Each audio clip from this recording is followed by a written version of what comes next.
চাঁদপুরের পাশে এমন বিস্তর মাঠ এবং বিস্তর এরিয়া জুড়ে পাশে নদী এবং অসাধারণ অপরূপ দৃশ্য দেখার জন্য আমরা চলে এসেছি এমন একটি জায়গায়, যেই জায়গাটি নিয়ে আজকের ব্লগ 25-এ কথা হবে আপনাদের সাথে।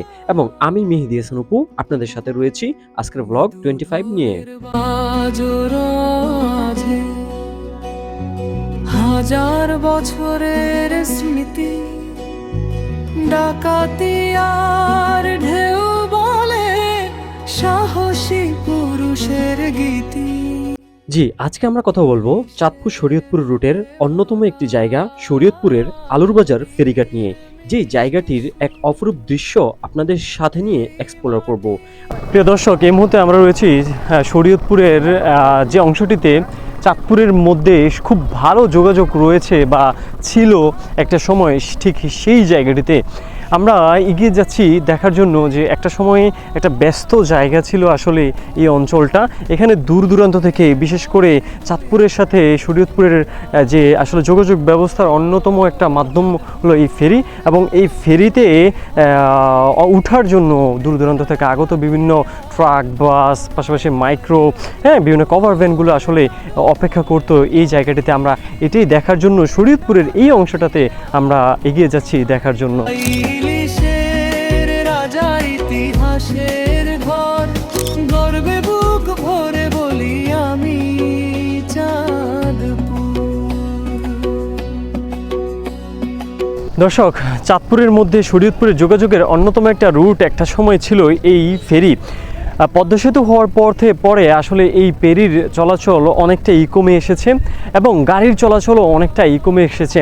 আমরা রয়েছি চাঁদপুর হরিণা এবং হরিণা ফেরিঘাট এবং আলুরবাজার ফেরিঘাটের মধ্যে যে আলুরবাজার ঘাটটি রয়েছে, সেই ঘাটটির যে স্থানটিতে আসলে দূর দূরান্ত থেকে আগত বিভিন্ন ধরনের যে ট্রাক, বাস, মাইক্রো, কভার ভ্যান, এই পিকআপগুলো আসলে যেখানে এসে আসলে তারা বিশ্রাম করতো এবং ফেরি আসার জন্য অপেক্ষা করত। আমরা এই মুহূর্তে ঠিক সেই জায়গাটিতে রয়েছি।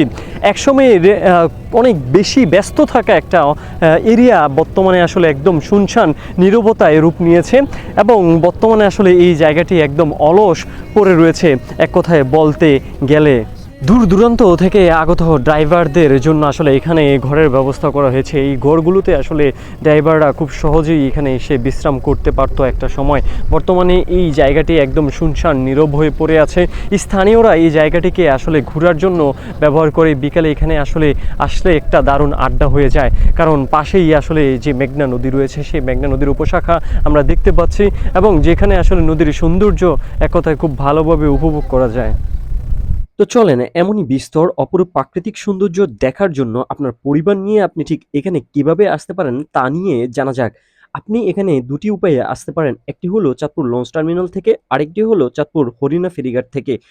চাঁদপুর লঞ্চ টার্মিনাল থেকে আসার জন্য আপনাকে ঢাকা থেকে ছেড়ে আসা চাঁদপুর হয়ে ঈদগাহ ফেরিঘাটের উদ্দেশ্যে যে লঞ্চগুলো চাঁদপুর ঘাট দেয়, সেই লঞ্চগুলোতে আপনাকে উঠতে হবে।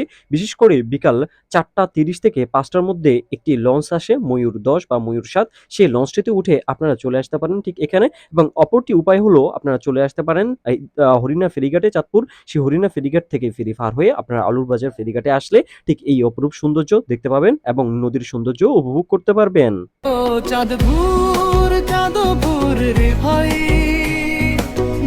আর এমনই অপরূপ সৌন্দর্য দেখতে দেখতে আজকের আয়োজন আমাদের এখানে শেষ হচ্ছে। পরবর্তী আয়োজনে আপনারা এমন অপরূপ সৌন্দর্য নিয়ে আমাদের ব্লগ 26 দেখতে পাবেন আমার ইউটিউব চ্যানেল এমএসও ব্লগে। তো পরবর্তী ভিডিও দেখার আমন্ত্রণ জানিয়ে শেষ করছি আজকের মতো। দেখা হবে পরবর্তী আয়োজনে নতুন কোনো স্থানে, নতুন কোনো জায়গায়। আল্লাহ হাফেজ।